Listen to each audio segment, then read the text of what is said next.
to be live on Facebook as well. Hello, everyone. Hello. How are you all doing? I hope you're doing absolutely fantastic after the holidays.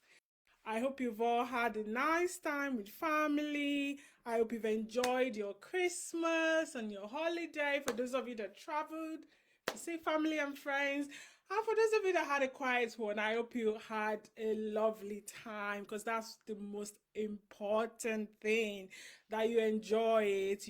Christmas is a time to actually relax, enjoy with family, be appreciative.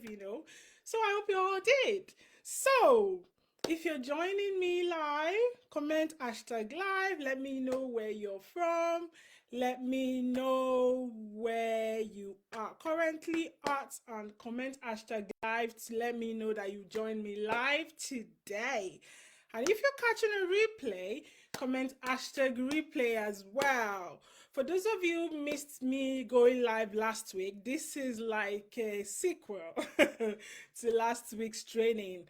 For those of you that joined, I know you got absolutely great value from that training, how to set your coaching business up for success in 2023. And this is just the concluding part of that video. So if you haven't watched that one, make sure you go back and watch that one, because basically I talked about how it's important for you to understand your metrics, what went well, what didn't go well, and how to understand what your metrics are for this year, so that would actually inform you to taking the right decisions, to doing the right things. You're not just going to be doing random things, but doing the right things to attract your prospects in 2023. So today I'm going to be focusing on talking about attracting your ideal prospect. What are the things you need to understand about your ideal prospect so that your marketing is going to be easy and fun and feel aligned and go so well? So that's what the focus of today is going to be. So it's the 29th day of December 2022. So I know everyone is excited. You are all setting goals and New Year resolutions and all that, and that is absolutely fantastic. Yeah, that is absolutely good. Well, I'm not a fan of New Year resolutions. I understand that it's important to do that, but some of the time I set resolutions in January before February and all that, I've actually lost track. So I just tend to like set short-term goals, realistic short-term goals. Yeah. So that's what I will enjoin you all to do, because the truth is, most people overestimate what they would achieve in the short term and underestimate what they can achieve in the long term. That's actually what I've noticed. So it's better to set realistic goals. You want to use the smart approach, specific goals, measurable, make sure it's timely as well, it's actionable, and it's timely as well, and it's realistic. That's really important. So when you're setting goals, make sure you set realistic goals. Another thing in terms of what might actually help you to have a better year ahead is changing your habits. Journaling in the morning. If you're not used to journaling, think about those things that make you feel like your higher self, because the truth is, you're trying to get to a place where your current self cannot take you there. So you need to actually be putting up the attributes. You need to actually be behaving like your higher self, your future self, because that would literally help you to. I can see some people joining me on Facebook. It's good to see you. Do comment #live. Let me know you can see and hear me okay. On Instagram as well, comment #live. Let me know. And just give me a wave. Give me a wave. So those are the things. So you need to, when you're thinking about the habits of your future self are not the same as your current habits. So you need to put a few things in place that would help you to get to your goals faster. Because for your goals, you need to be working towards becoming your future self. And the things that could help you could be journaling, could be meditations, affirmations and incantations. Incantations is more like affirmations that come with action, like literally, rather than just saying the things that you can actually go for a jog and exercise and be saying it out to yourself, because that way you're letting your core person know that, take it in and actually know that it actually sinks deeper when you combine affirmations with action, and that's just incantations. So that actually helps as well. So those are my few tips for how you can actually set the pace, okay, for a greater 2023, for more successes in 2023. So I'm gonna get right into the deal of the day, which is how to understand your ideal client avatar. It's actually important, yeah, to understand your ideal client avatar, because this is the main crux of your business. This is what can make or mar your business. Absolutely important. As you can see, I'm in front of a whiteboard because I have some analysis I want to put together for you all today. So I hope you've come with your notes, yeah, because we're going to be taking notes. We're going to be going down deeper. I haven't done this in-depth training on this topic, so I'm really excited for this. So make sure you have your pens ready and ask me questions as well. I can see you guys here on Facebook. I can see you on Instagram. So make sure that you pop your questions in the comment, and I'll also try to get around to it as well. So, how do you do this client avatar exercise so well that it begins to magnetize your clients to you? Yeah, it's absolutely important, because that's like the crux of your business. It reflects in your marketing, it reflects in your content creation, it reflects in your language, the way you're speaking, in the way you're viewed, in your branding, the way you're viewed, your positioning. Everything has to do with understanding your ideal client. It might feel like a basic exercise that you feel like, I can't just get away without doing this. It's not really important. But let me tell you something, it can actually save you time and save you money. So it's better to take the time to do it right now, yeah, than going down the line and then realizing that, I've spent like 3-4 months, and just because I didn't do this exercise, I've been doing the wrong things, yeah. So that's how important it is. So first, what I want you to understand about your ideal client is you want to give your prospect a name. Yeah, you want to give your prospect a name. In my case, I gave my prospect Sarah, but we're not come down to who Sarah is shortly. So you want to understand what is their age. Yeah, so this is your ideal. I hope you can all see me okay. Oops, let me try to. Okay, I think the lighting on Facebook is not making it really clear. Okay, yeah, I hope you can all see me okay. Yeah, Instagram looks perfect. Yeah, awesome. So your ideal client avatar, this exercise is absolutely important, yeah? So you want to understand who they are. And to understand who they are, you want to begin to ask yourself questions like, what is their age? Yeah, what is their age? What is their gender? Who are they? Like, what is their gender? Are they ladies? Are they men? For instance, for the age, think about it. The way you speak to like a 50-year-old woman or a 70-year-old will be different from the way you speak to a millennial, will be different from the way you speak to a millennial. You can be more relaxed when you're talking to a millennial, but you don't want to like say, how far, hi guy, and all that to like an elderly person. They won't be able to relate to you, and they'll be like, what is that? And they will even classify that as rude as well. So it's actually important that you understand, yeah, in terms of their age, their gender, what are their behaviors? What are their behaviors? Yeah? What are their behaviors? What do they do on a daily basis? Yeah? What is their personality type?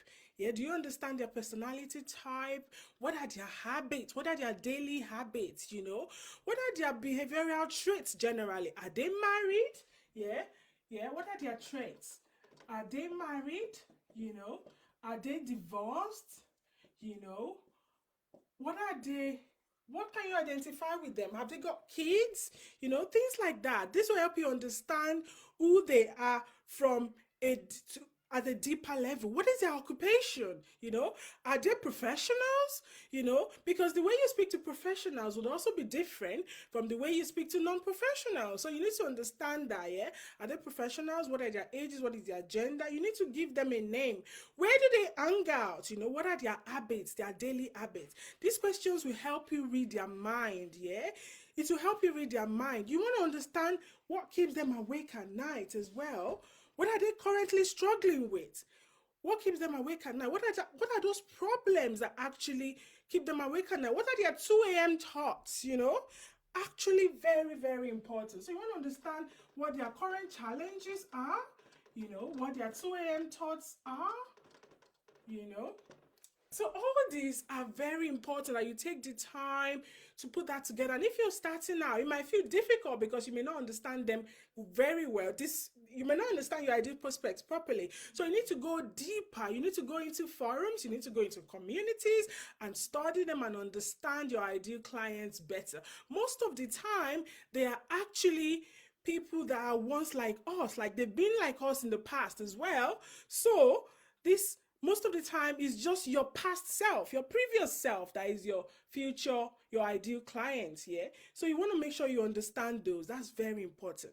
Another important thing is, what are their surface desires? Yeah, so I'm just going to come back here. What are their surface desires? So we're going to talk about their surface desires. At the same time, we're going to talk about their core desires.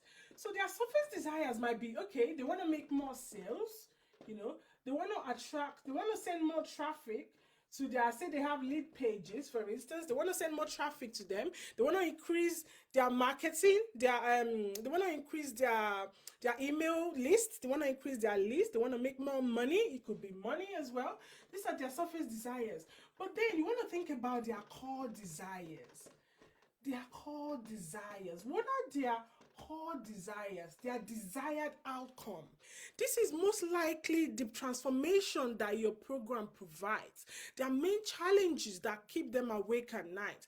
What are these core desires that they have? You think about it in terms of, if I could have this, like, think about the sentence starting that way, like, if I could have, that sort of thing. For example, in my niche, it could be, if I could just get my first client.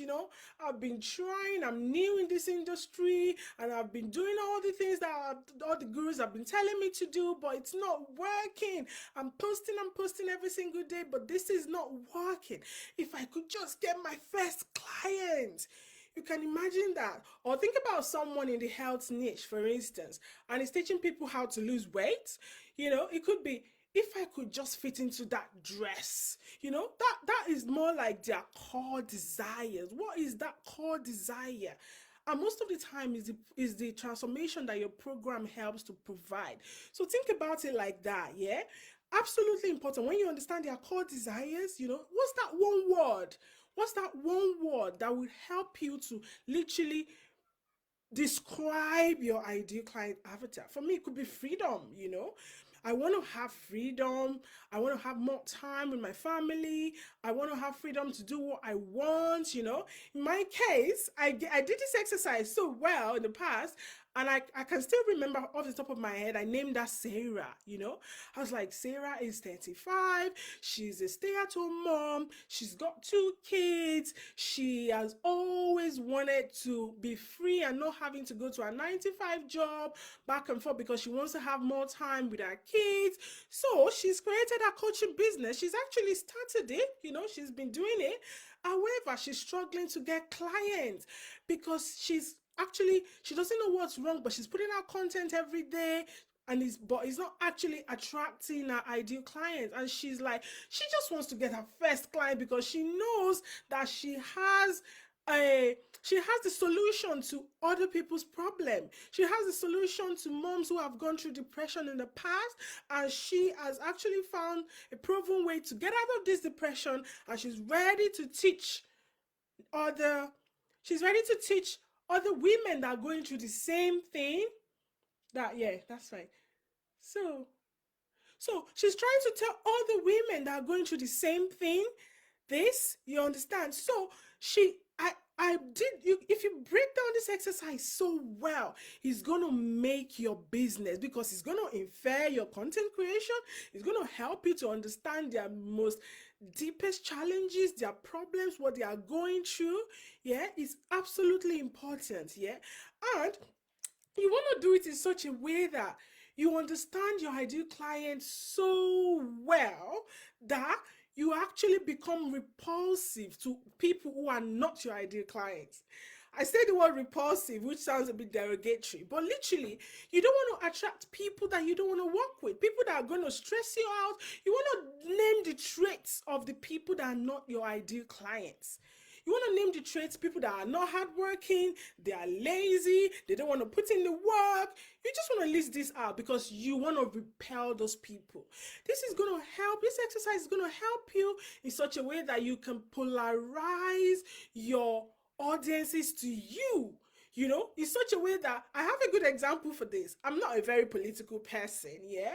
However, say for instance, in the UK, the major parties like Conservative and the Labour Party, they have different views, they have different things that they actually stand for.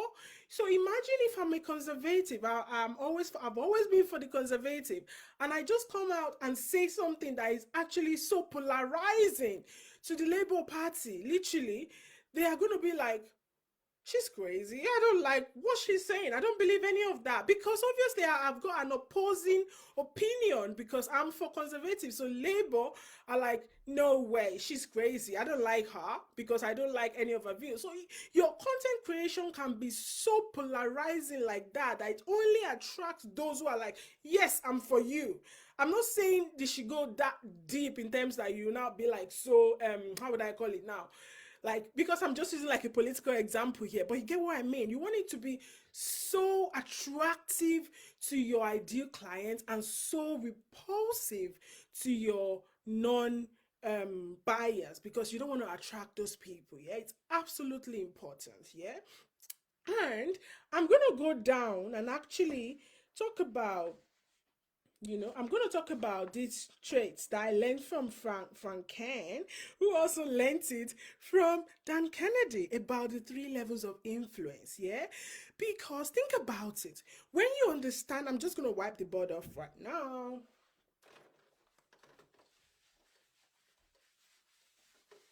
Yeah.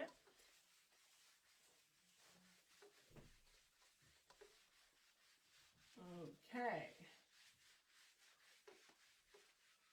I hope you guys are still seeing me okay. That's awesome. So, think about it. Now, once you've completed that exercise of your ideal clients properly, you now know them. You've given them a name. You're actually speaking to them. Like literally, you're calling them out. Sarah is my ideal client and all that. When you've done that properly, one other thing I need you to understand is, how do you then position yourself to attract those ideal clients to you? It's absolutely important that you understand how to do that. Because think about it, even though you've completed this exercise so well, there are still two types of buyers when you think about it. So you breaking down the exercise of understanding who Sarah is completely does not mean that she embodies your entire buyer persona. Literally, she can't be your buyer persona, a perfect description of your buyer persona. However, she can be someone that is emotional in terms of she can be like a deeper, when she comes to the type of buyer she is, she can be more emotional than logical. Yeah, so you want to understand the emotions of your buyers. Like, are they emotional buyers or are they logical buyers? Emotional buyers are people who actually buy the dream. They believe that when they invest in your program, they're literally buying the dream. They're literally not even having to put in the work, but they vibe with you so much and literally they just jump into your offer and buy the dream, which is good. But these kind of clients, once they are extremely emotional, they don't get results because they don't put in enough work, because they just believe that they are buying the dream, not the work to get to the dream. Because obviously it's about the transformation that your program provides, but the client needs to put in the work. And the logical buyers, on the other hand, are extreme. There are two extreme sides of the coin. Think about it. So you want a blend of both, because logical buyers are people that they overthinkers. They think too deep. Oh, I have not seen evidence that she can get me results. What if she doesn't get me results? Okay, I need to see social proof. I need to be completely I need to be completely clear that what she's saying is true, which is good. But the two extremes, they will never take action when they're super logical. But when you have a perfect mix of the two, logical and emotional bias, that is the best way to actually attract your ideal client, because this is actually going to be reflective in your content creation. Yeah, so you want a perfect blend of the emotional and the logical bias in your content and a way to attract them. Because think about it, if you're attracting a perfect blend of the two, means that you have to be able to position yourself in a place of authority. You understand? Because these people, even though they vibe with you, even though they have the same values as you, they still want to see evidence, social proof that you've actually done this for other people and you can actually do it for them. Yeah, so that's where I'm going to go into this level of influence. Yeah, so I will just draw this hierarchy for you in terms of the level of influence. Yeah, so let's go. I hope you guys can still see me okay. Yeah, so this is like I said, I learned it from Frank Kennedy, who also learned it from Frank Kennedy, but it's actually really important. Yeah, when you think about it, the people at the lowest but at the bottom of this hierarchy, they're actually generalists. Think about it in terms of like a doctor, for instance. When you're sick, you just think about, oh, I have headache, or I have running stomach, I just need to go to the doctor. You're gonna go to the GP, who like specializes in taking care of it generally. Yeah, so that's the generalist. Yeah, and then the next the next person on the level on this level of influence is the specialist. Yeah, so if you have specific problems, say with your tooth, for instance, you're gonna go to the dentist, because the dentist specializes in taking care of your teeth. Yeah, you see how all this fits in together. Yeah, so that's that bit. And then the next is authority. Yeah, you want to think about who has authority in this field in terms of influence. How much authority do you have for people to actually think that you can get them that result? Yeah, that's one. And then the next one is, you want to think about celebrity as well in terms of this level of influence. A celebrity, for instance, I'm going to use Kim Kardashian as an example. If she comes up with a product today, yeah, literally everyone is going to jump on board, whether it's amateur product or it's not even high quality, because she's a celebrity but you're not. So you have to think about where you fit in into all this, and because this actually affects your content creation as well, it affects how you put yourself out there. Yeah, and finally, it's the celebrity authority. Yeah, so you're thinking about the celebrity authority here. See here, I'm going to use example of a good example of this one is Tony Robbins, for instance. Yeah, so for Tony Robbins has got the authority because people listen to him.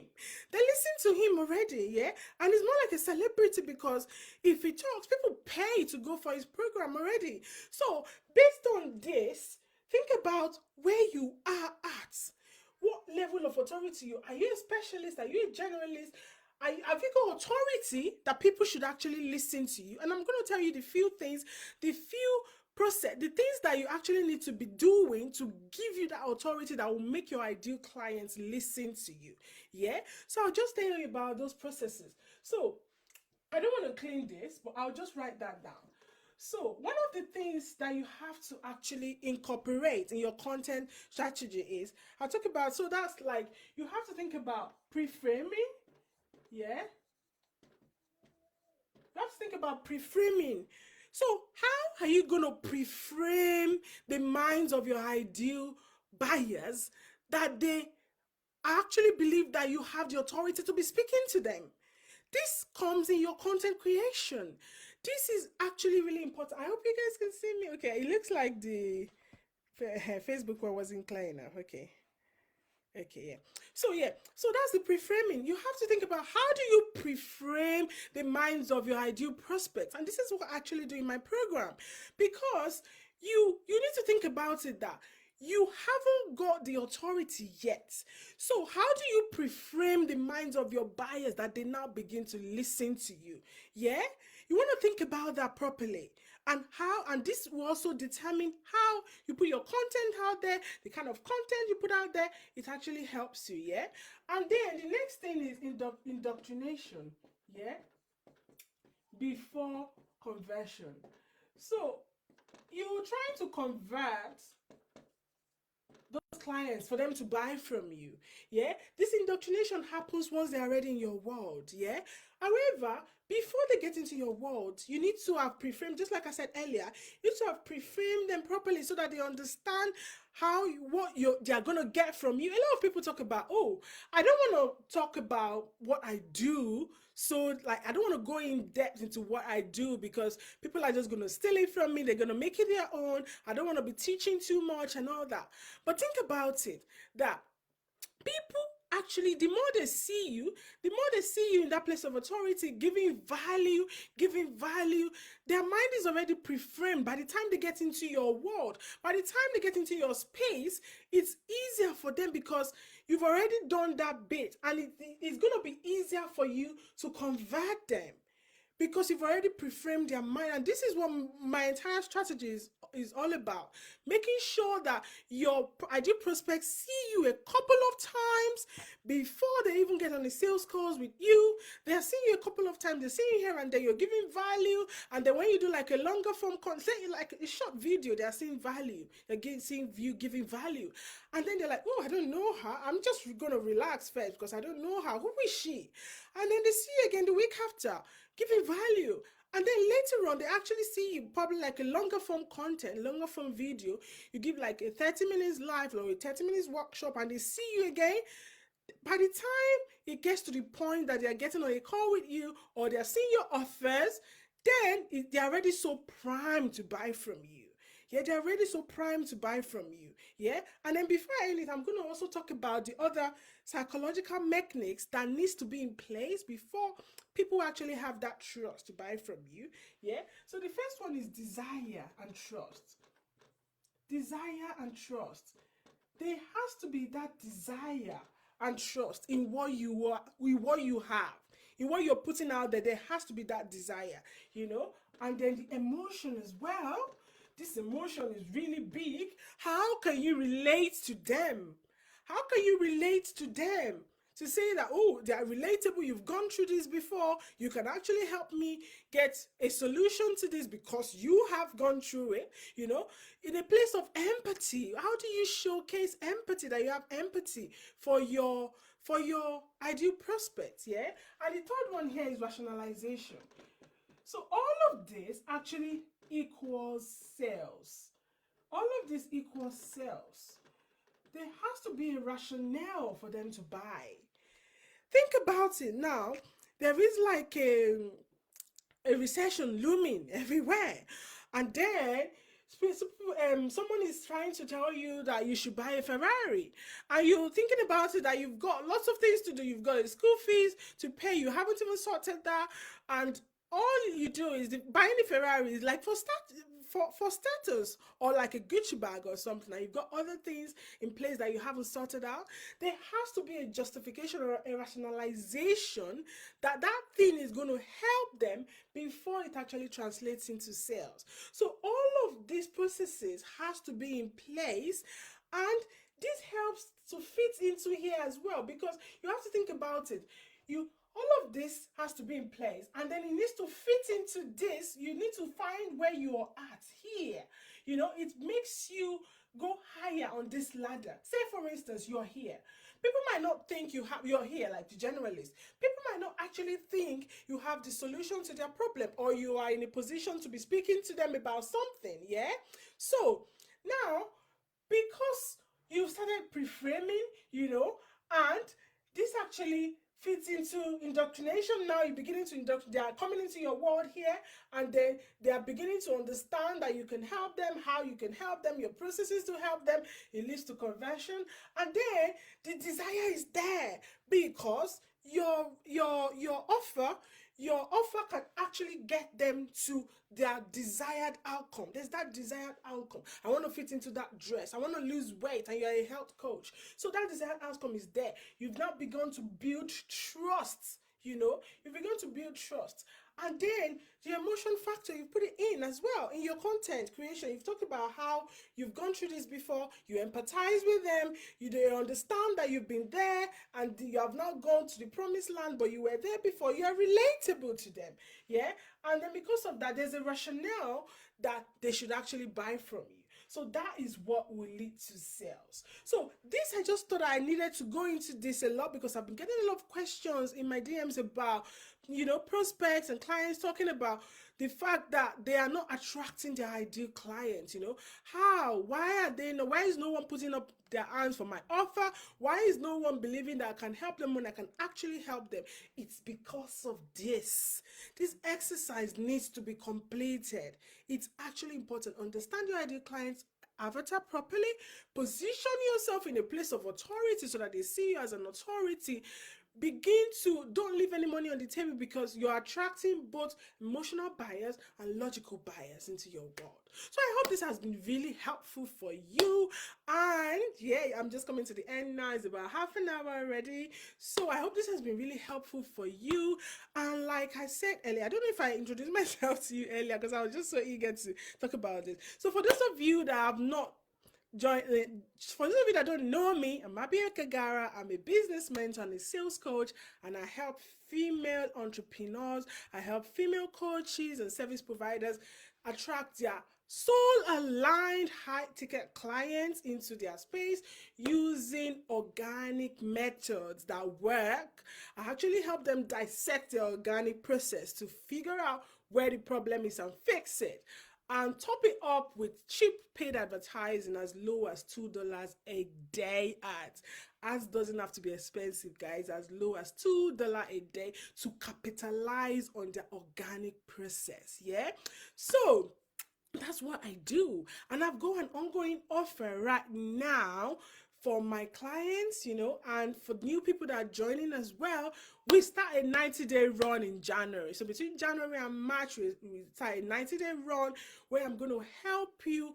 I'm going to help you sign 3 to 5 high ticket clients without the fluff, without focusing too much on things that don't work, focusing on few cash generating activities that are actually going to get you results, yeah, without having to spend too much time on social media, cold DMing people, without actually engaging for hours and talking to people that are not even interested in your offer, and only with a budget of at least $500 a month. That's if you even choose to go the ad route. The ad route will just help you to get there quicker, you understand.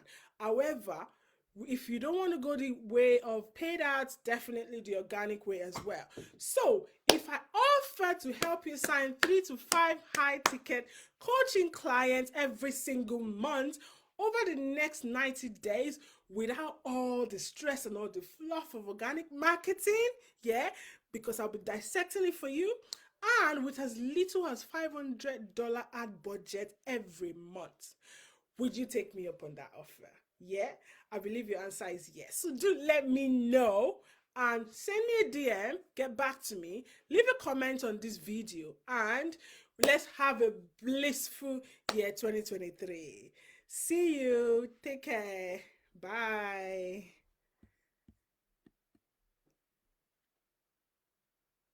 Yeah. Bye, everyone. I can see get consulting joined. Take care. Bye.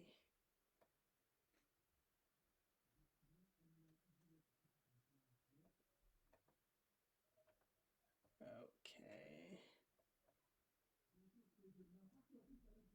End video.